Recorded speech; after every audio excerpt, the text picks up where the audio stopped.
Good morning, good afternoon, whenever you're watching this video or wherever.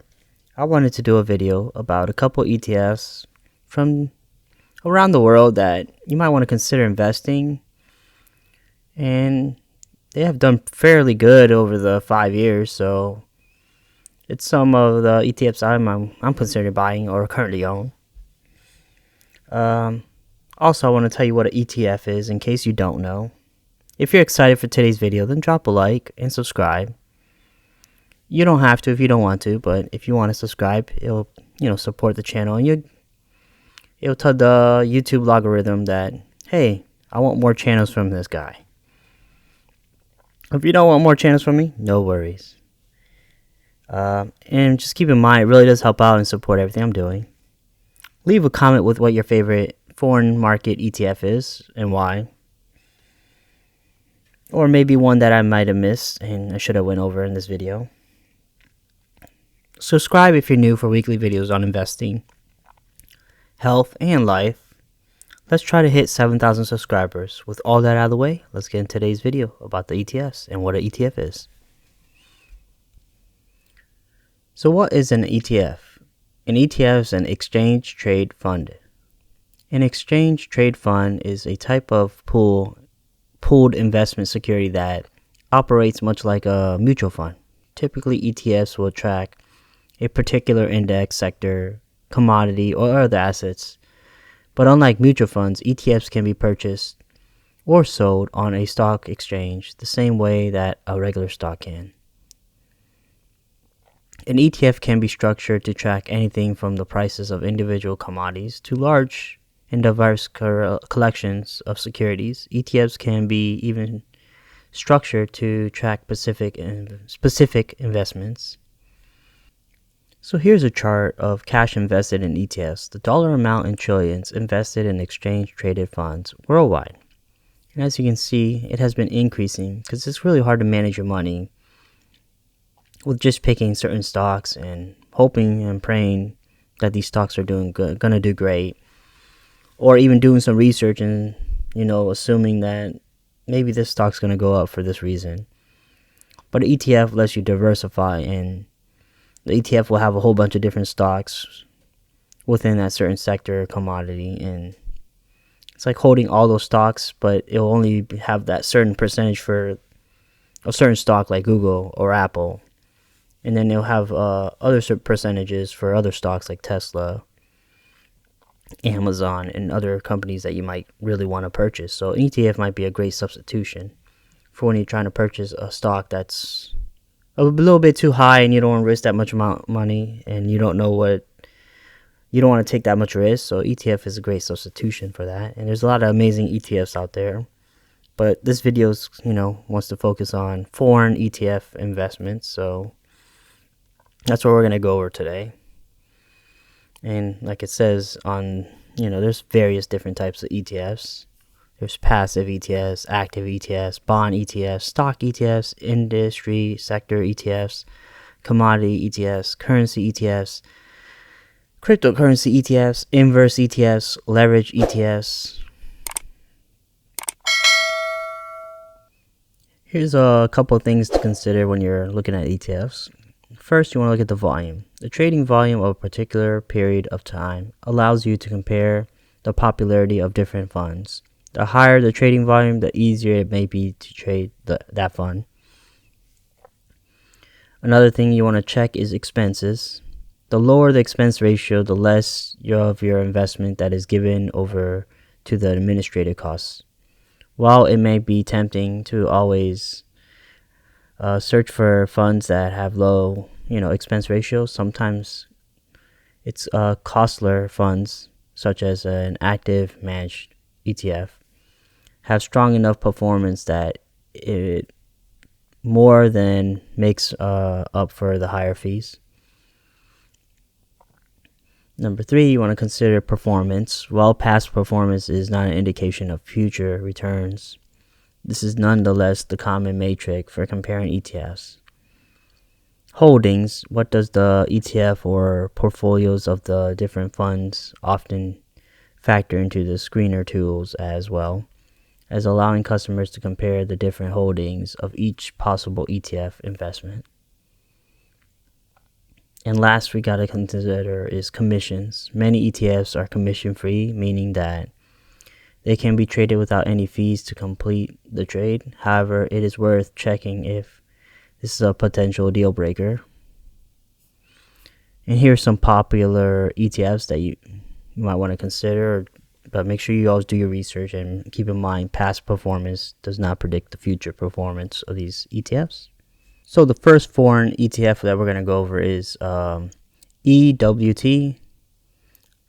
It's the Taiwan ETF. So when you click here, it will show all the Taiwan holding for the ETF.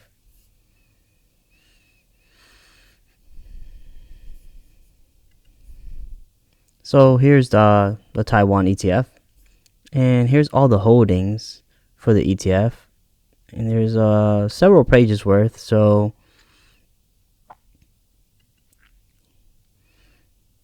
you can go through each page and see all the different companies that are within this ETF, the fees for the ETF,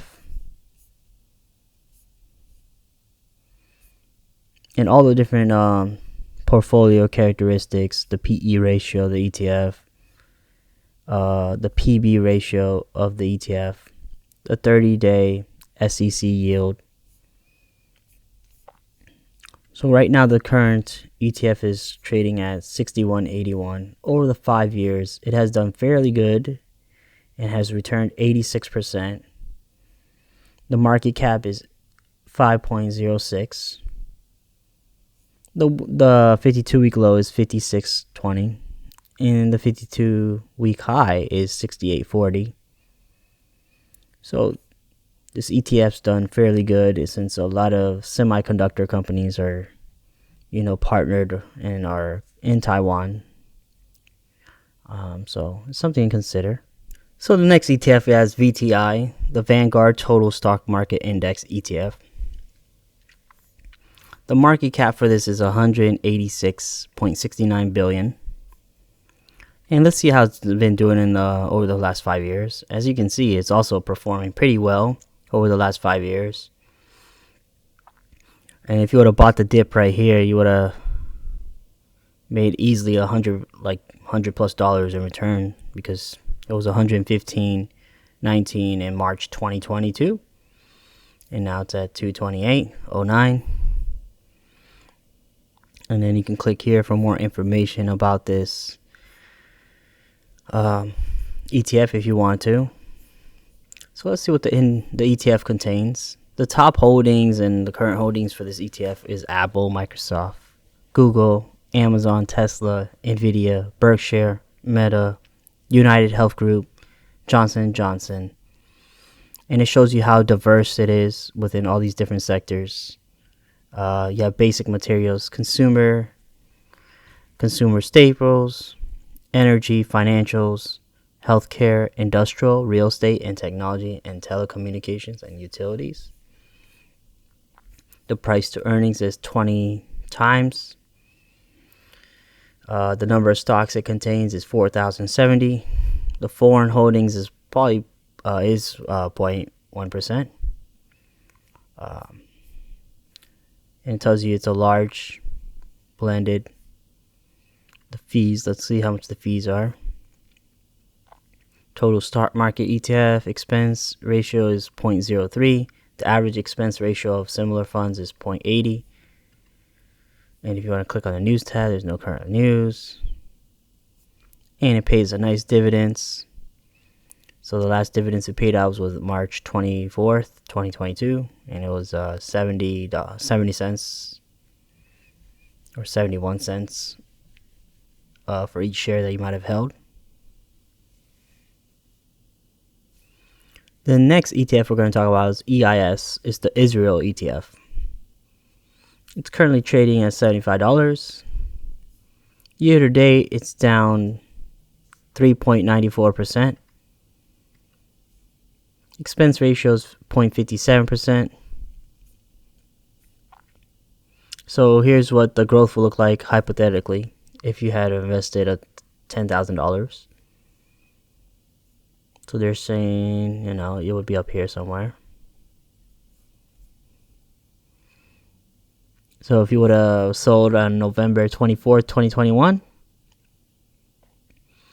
you would have made 100% return on your money.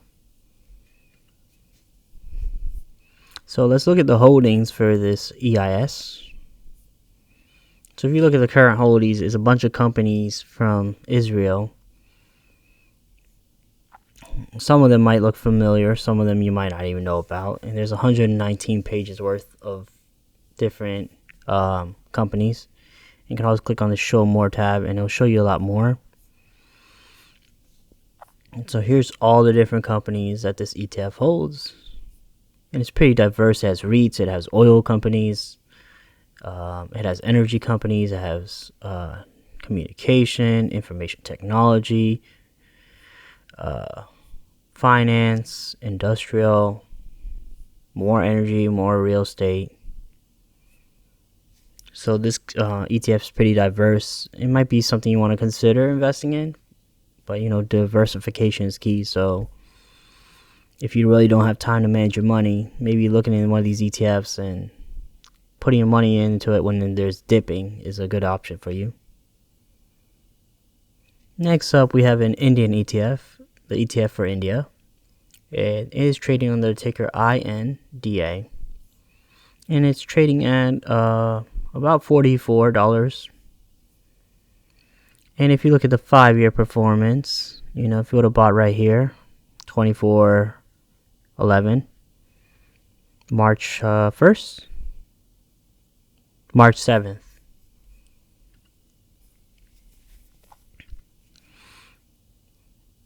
And here's the current holdings for this ETF. The top 10 holdings are here. And if you want to get a quote of the top holdings, you can click here. It'll give you a nice quote.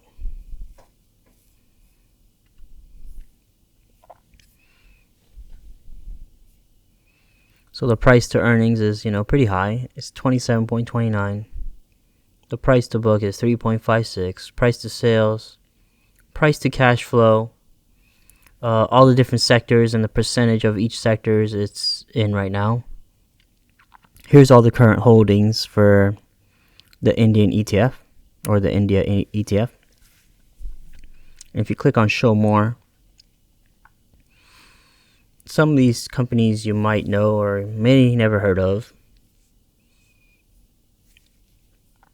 But you have materials, you have finance, you have companies like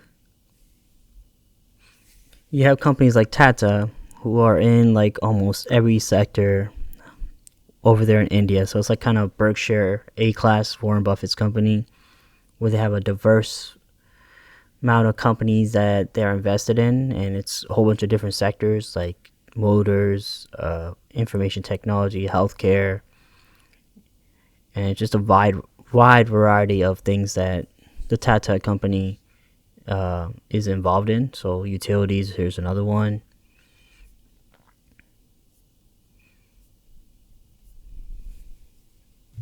So over the 5 years, it has returned about 43%. So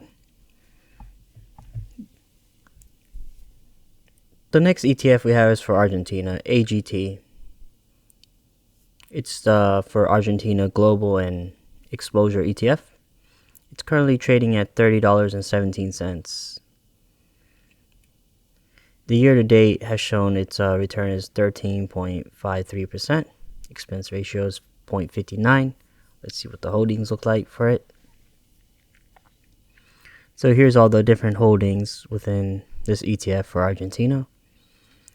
Bunch of companies that, if you live in Argentina, you probably know about, or if you're aware of what's going on in Argentina or have done research for Argentina companies, then you might know some of these companies, but I don't know any of them. But here they are, and the list is, pretty long as always. Let's see the fees. 0.59, like we said earlier. Over the past 5 years, it has returned 23.83% returns in the last 5 years. If you're a big fan of Argentina and you want to invest into different foreign or international companies, this is a good way for you to invest into it, Argentina. Next up, we have EWH. It's the Hong Kong ETF, which shows that it could have grown to, this is a high amount. If you would have invested, $10,000, so you would have lost so you see these little times where it dipped. You would have lost a lot of money if you would have sold those dips, but if you would have held, you would have got EWH about 336% returns. And the fees are 0.50%. And as you can see, these are all the current holdings, the ticker for the holdings, the sector that's in, and the market value. If you scroll to the right, there's more information about shares, the weight of which companies are in this ETF. The next ETF we have is EIDO for Indonesia. So this is the ETF for Indonesia, and expense ratio is 0.57. Year to date, it's up about 7.85%. It's currently trading at 24.71.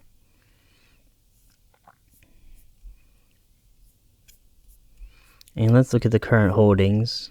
Here's the current holdings for it. The top two are financial companies. Those are the top two holdings for this ETF.